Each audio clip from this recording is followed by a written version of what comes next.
স্মৃতিচারণ করতে গেলে তার সৃষ্টিগুলোকে নিয়ে আমাদের গাইতে হবে, বলতে হবে, শুনতে হবে।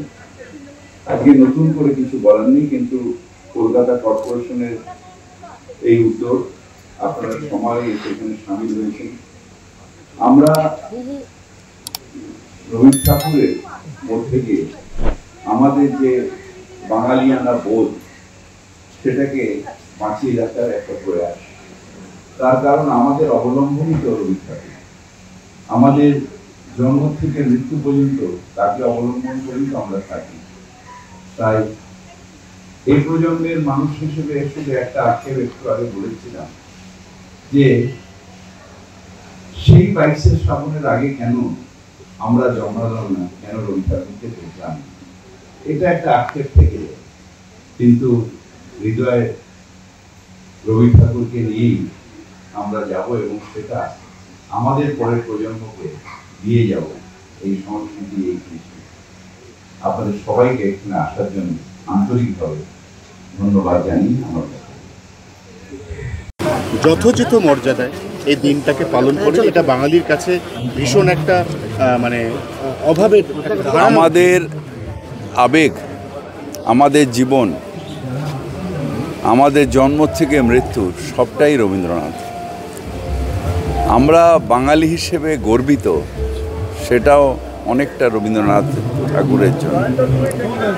তাই তাকে অবলম্বন করে, তাকে আমরা দেখিনি চোখে, মানে আমার জন্মের আগে তিনি চলে গেছিলেন, কিন্তু তাকে জড়িয়েই যেন মনে হচ্ছে আমাদের জীবনটাই রয়েছে। তাই এই দিনটা আমরা সবাই ভাবি যে এই দিনটা আমার জন্মের আগে এলো কেন আমরা রবীন্দ্রনাথ ঠাকুরকে দেখলাম না। এটা আমাদের এই প্রজন্মের একটা আক্ষেপ যে আমরা কেউ দেখতে পেলাম না রবীন্দ্রনাথ, কিন্তু এই দিনটা এসে শ্রদ্ধা জানিয়ে তাকে অনুভব করার চেষ্টা করি। রবীন্দ্রনাথ প্রতিবেশী রাষ্ট্র বাংলাদেশ, সেখানকার জাতীয় সঙ্গীত তো আমাদের এই বিশ্বকবিরই লেখা। আমরা বাঙালি মানতে চাইছে না, ওরা রবি ঠাকুরের মূর্তি ভেঙে ফেলছে। এটা ইন্টারন্যাশনাল ব্যাপার, আমি কিছু বলতে চাই না, কিন্তু রবীন্দ্রনাথকে কি মুছে ফেলা যায়? রবীন্দ্রনাথকে কি সরিয়ে ফেলা যায়? বিশ্বকবি বিশ্ব মানুষের হৃদয়ে থাকে,